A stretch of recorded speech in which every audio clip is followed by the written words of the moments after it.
버가모 교회에 보내는 편지입니다.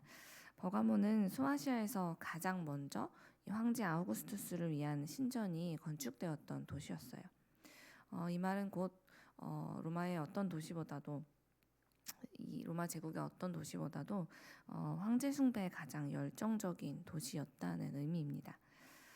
게다가 이곳은 황제 숭배를 위한 신전만이 아니라 제우스, 또 아르테미스 등 여러 신들을 위한 정말 우상 숭배를 위해 세워진 신전들이 참 많이 있었던 곳이었습니다. 우상 숭배가 있는 곳에는 언제나 인간의 본능을 충족시키기 위한 죄악이 넘쳐나곤 했죠.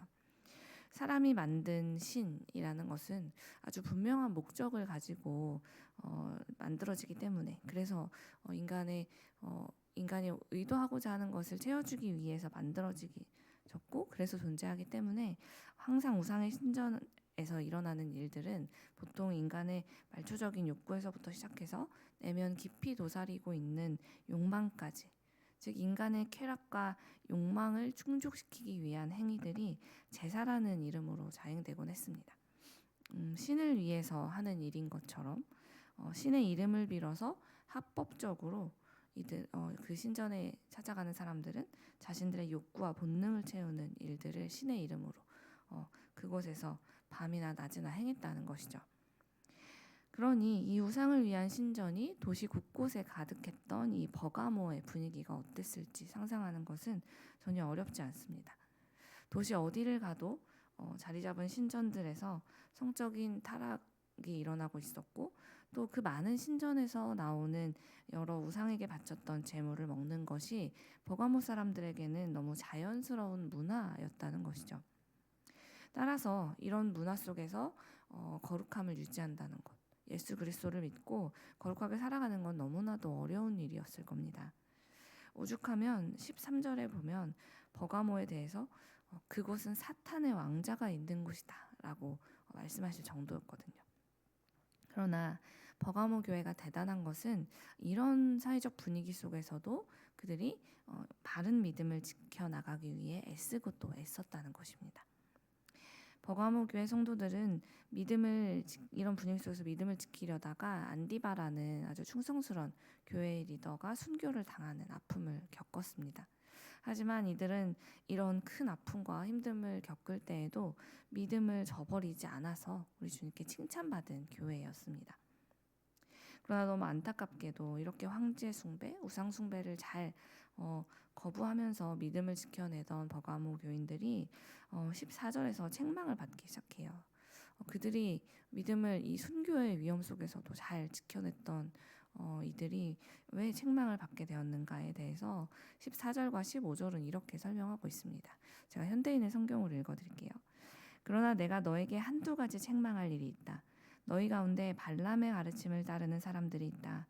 발람은 발락에게 이스라엘 백성을 꾀어 우상의 제물을 먹고 음란한 짓을 하도록 가르쳤다. 그런데 너희 가운데도 니골라파의 가르침을 따르는 사람들이 있다. 라고 이야기하고 있죠. 그렇게 믿음을 잘 지켜오던 버가모 교회가 이렇게 무너지게 된 이유는 이들 안에 발람의 가르침을 따르는 사람들이 생겨났기 때문이다라고 말씀은 이야기하고 있는데요. 발람이 누구입니까? 모압의 왕이었던 발락이 이스라엘이 계속해서 진군해오는 모습을 보면서 두려움에 빠져서 그들을 저주하기 위해 찾아갔던 유명한 주술사가 바로 발람이었습니다. 발락은 계속해서 대단한 뇌물을 발락이 발람에게 주면서 이스라엘을 저주하기를 요청했지만 하나님께서 직접 그 일을 막으심으로 발람은 이스라엘을 저주하기는커녕 이 이스라엘을 위해 3번이나 이들에게 복을 빌어주는 일을 하게 되죠. 모압 왕 발락에게서 많은 뇌물을 받았지만 결국 하나님의 개입하심으로 이스라엘을 축복했던 이 발람의 입장에서는 발락에게 참 면목이 없는 상황이었습니다. 그래서 자기가 이제 하나님이 막으시는 일에 대해서 반대로 행할 수는 없으니까 모압 왕에게 이제 이스라엘을 무너뜨릴 수 있는 계략을 한 가지 알려주게 되죠. 민수기 25장을 보면 이스라엘 백성들이 이방 여인들과 음란한 짓을 하기 시작했다라는 기록이 되어 있는데요. 이렇게 하도록 가르쳐 준 것이 바로 발람이었다라고 오늘 말씀은 이야기하고 있죠. 길고 긴 광야 생활에 익숙했던 이스라엘 백성들이 이방 여인들을 따라서 그들이 섬기는 이 인간의 본능을 충족시켜주기 위해 존재하는 우상들을 찾아가서 그들을 숭배하는 현장에서 겪게 되는 일들, 그리고 그곳에서 맛보는 음식들은 이 오랫동안 하나님의 말씀을 따라 정제된 생활을 하던 이스라엘 백성의 깊은 곳에 있던 쾌락과 본능을 한껏 끄집어내어서 그것을 탐닉하게 하는, 순식간에 그런 죄에 빠져들게 하기에 충분했습니다. 지금까지 광야를 지나며 생사가 걸린 아주 커다란 문제를 겪어올 때에는 하나님을 떠나지 않고 그래도 하나님 말씀을 따라서 여기까지 오게 됐던 이스라엘 백성들이 결국은 이 우상 숭배에 바쳐졌던 맛있는 음식들과 또 여인들을 통한 이 쾌락을 추구하는 문제를 마주하게 되자 그들은 정말 순식간에 무너지게 되고 맙니다. 오늘 말씀은 버가모 교회 성도들이 이 이스라엘이 겪었던 이 발람으로 인해서 이들이 결국 죄에 의해 무너졌던 일이 버가모 교회에도 일어났다라고 이야기하고 있는데요. 황제를 신으로 숭배하지 않으면 순교를 당하는 위기 앞에서도 믿음을 지켰던 이들이 이 버가모 교회 성도들이 발람의 교훈을 가진 사람들, 즉 니골라파의 교훈을 지키는 사람들로 인해서 이들도 같은 방법으로 무너졌다라고 이야기합니다. 이 니골라파의 사람들이 누구인가 하면 이들은 영지주의자들이었어요. 영지주의자들은 아주 오래된 이단인데요. 그들은 육체는 아주 더러운 것으로 규정하고 영은 깨끗한 것으로 구분했습니다. 그래서 영혼의 구원은 믿고 이것은 굉장히 기대하고 가치 있게 여겼지만 이 육체는 이미 더럽기 때문에 구원받을 대상으로 보지도 않았고 이것이 영혼의 구원에 영향을 끼친다고도 믿지 않았어요. 그럼 어떤 결과가 일어나는가? 육체로는 무슨 죄를 저질러도 아무 상관이 없다라고 생각하게 돼요. 영혼의 구원만이 가장 가치 있는 일이고 그것이 구원이라고 믿기 때문에 이미 더러운 육체가 하는 일들이 영혼에게 영향을 끼칠 일은 없으니 육체가 원하는 대로 마음대로 살아도 된다. 그것이 당신의 구원에 영향을 끼치지 않는다. 믿음이 있기 때문에 상관이 없다라는 그런 결론으로 이어지게 되죠.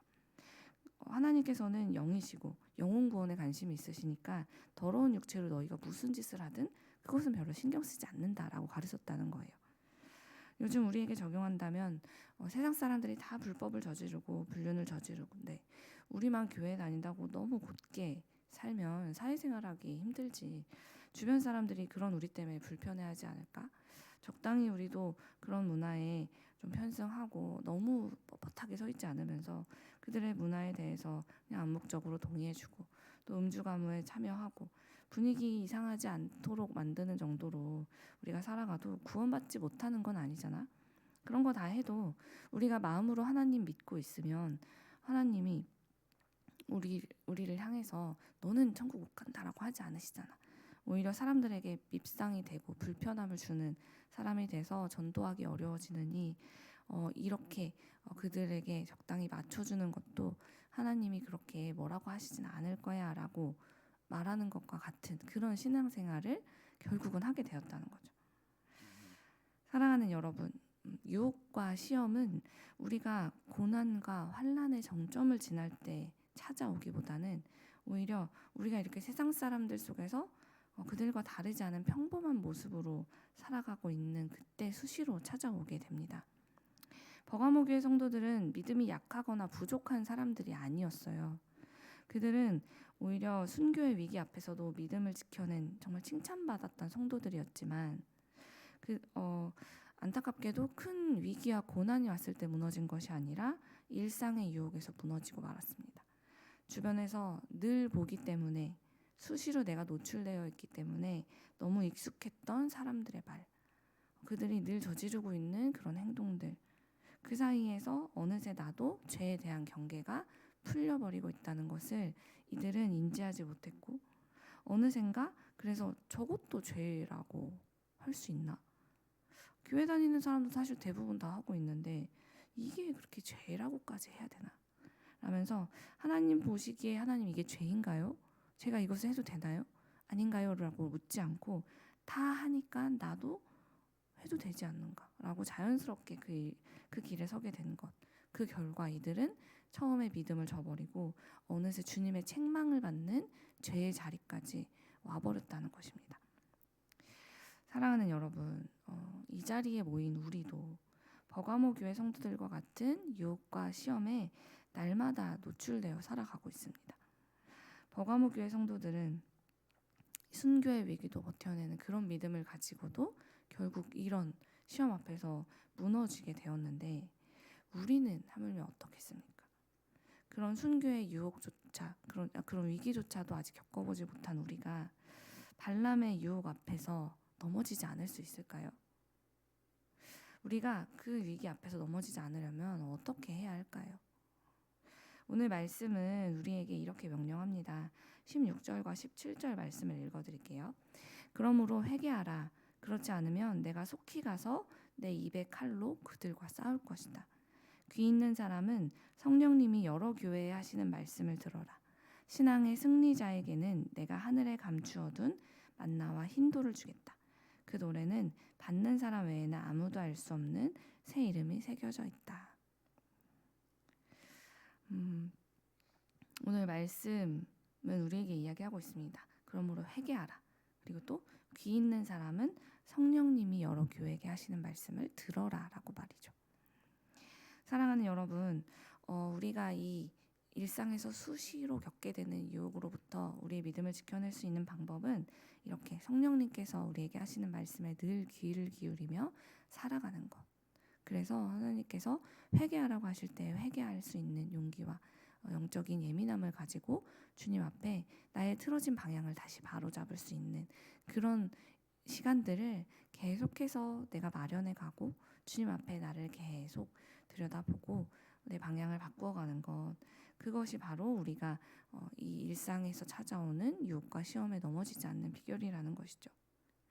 그분의 말씀 앞에서 우리의 생각과 말과 행동을 비추어 보면서 우리 삶에 나도 모르게 은근히 벌써 섞여 들어와 있는 이 죄들을 걸러내는 일을 쉬지 말아야 한다는 것입니다. 주님의 말씀을 듣기를 그러므로 우리는 성실히 하고 또 주님의 거룩하심이 내 안에 거할 수 있도록 날마다 이렇게 기도하는 가운데 주님을 닮아가기 위해 노력해야 한다는 것이죠. 그래야만 우리를 둘러싸고 있는 이 수많은 죄의 문화로부터 우리의 마음과 삶을 지켜낼 수 있기 때문입니다. 오늘도 이 하루를 시작하는 이 시간, 성령님께서 주시는 말씀에 우리가 귀를 기울이면서 예민하게 그 말씀에 우리를 비추어 보고 죄의 유혹과 시험으로부터 승리하는 세상의 빛 이레교회가 되길 간절히